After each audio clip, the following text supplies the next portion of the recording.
It's not supposed to be that way, right? Good things are supposed to happen to good people and bad things to bad people and no other way. But we go through life and we look all around us and we constantly see good things happening to bad people that they don't deserve and bad things happening to good people which they don't deserve. So the question is, why do bad things happen to good people? And that question is a bad question to find an answer for because it's the wrong question.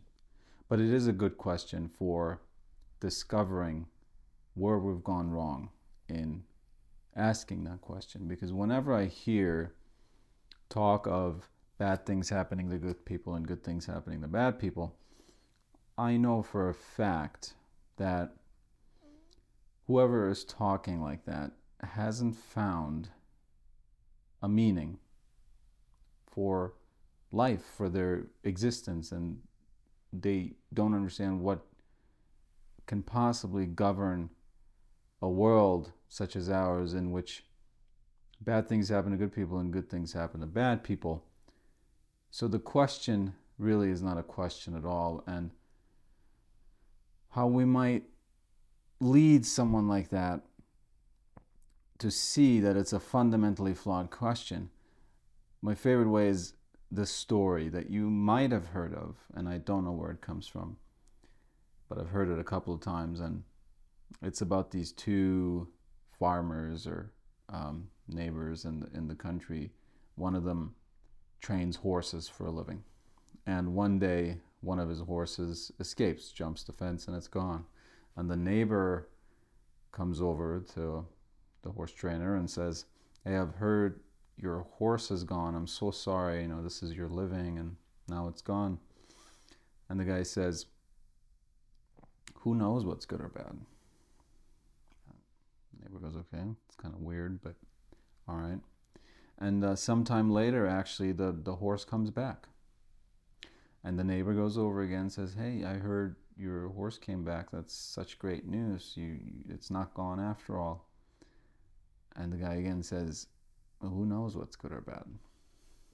And then again, sometime later, the horse trainer's son gets on that horse or on any other horse and gets thrown off its back, as it happens sometimes, and breaks his leg. And the neighbor comes over again and says, "Oh my God, I'm so sorry. I heard your son got thrown off the horse and broke his leg. You need the extra help around here. I'm so sorry." And the guy again says, "Who knows what's good or bad?" And again, sometime later, in whatever country this is, a war breaks out. And the army goes around everywhere to collect able bodied young men.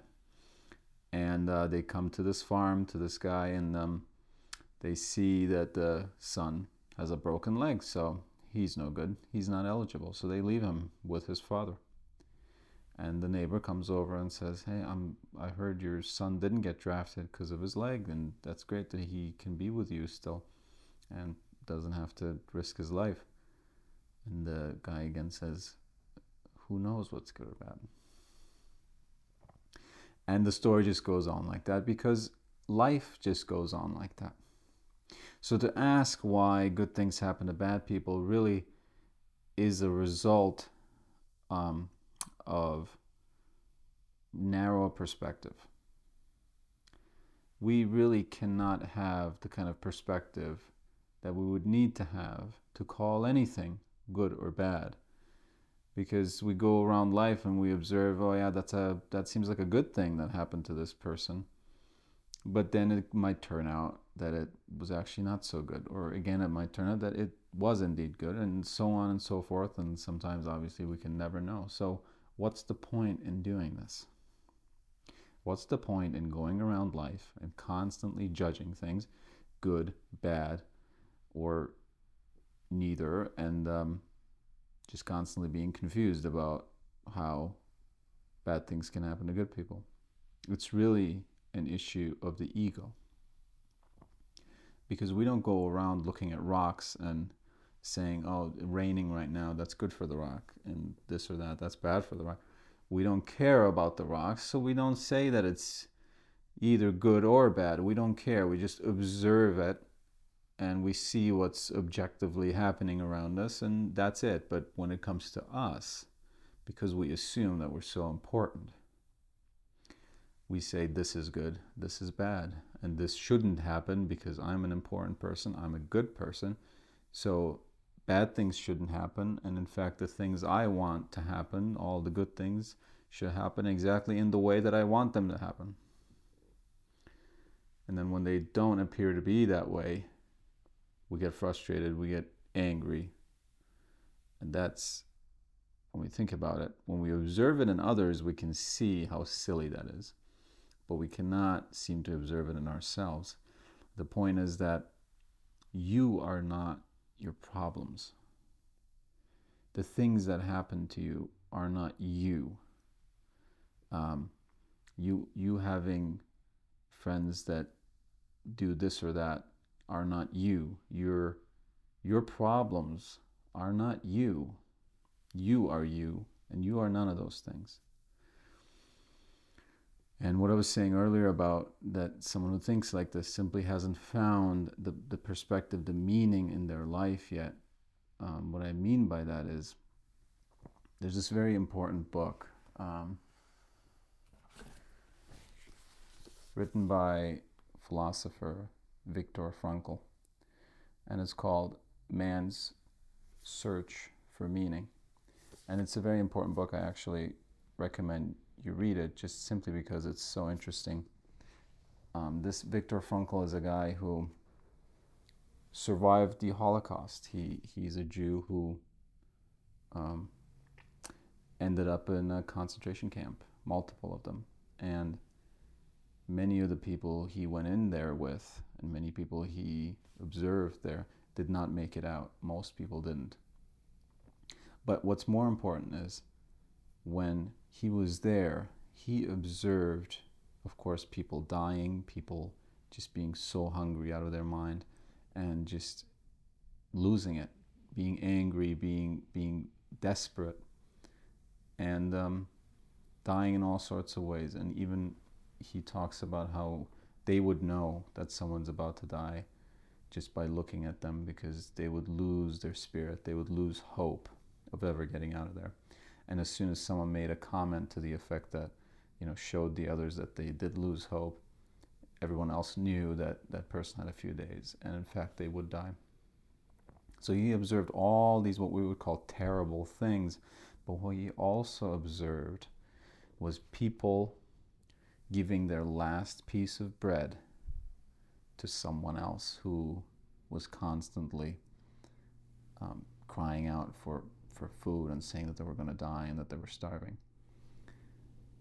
Everyone was getting the same amount of food. Everyone was getting way below the amount of food that they should be getting. And some people would stash little pieces of bread away, and he observed people giving their last piece of bread, giving their coat, giving their pants to someone else who didn't have that. And it showed him something very important. It showed him that people make their own meaning, that truly good people experience hardship not by complaining about it, not by going through it kicking and screaming, but they look around and they try to find the benefit in every situation. They try to find, and always successfully do find, the good thing to do, the right thing to do, to be helpful in some way, to be themselves. And this is exactly what Viktor Frankl means, and the title means Man's Search for Meaning. Viktor Frankl famously said, "The meaning of life is to give life meaning." Now let that sit for a second. Think about that. The meaning of life is to give life meaning. He says, we must not dare to ask life to tell us what its meaning is. Life asks us what its meaning is. We must answer that question. We cannot ask that question. We must answer that question of what the meaning of life is. and that essentially we all make our own meaning of life, and that we must do so to become happy and to have any meaning in life. It's not going to be handed to us, and there is no one way, truly. And that's why all the people that you as a non-religious person might be scoffing at, saying, this is just a bunch of fairy tales that you believe in and none of it's true. But you know what they have that you might not have is meaning. They have a goal, they have a system in their mind, they have rules, they know how, or at least they think they know, and which is all that matters, how the world is governed. And same with religious people thinking about non-religious people. They might think, because they don't have religion, they don't have meaning, but that's not true. Not necessarily true. Just like it is not necessarily true that one would have meaning with religion, it's also not necessarily true that one would not have meaning without religion.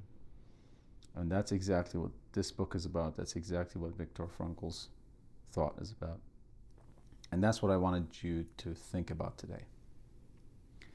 If you go around your day judging things as good or bad, trust me, believe there are many other people who can clearly point this out to you, one of them being Viktor Frankl, that you are missing scope, you are missing the perspective that the universe has, that we live in, and that we should adopt, that we must adopt to be, in any sense, happy and to understand what's going on, and that you really have to make your own meaning, and that it's on you to do this for yourself. No one else will do this for you. No one else can do this for you. You must do it for yourself.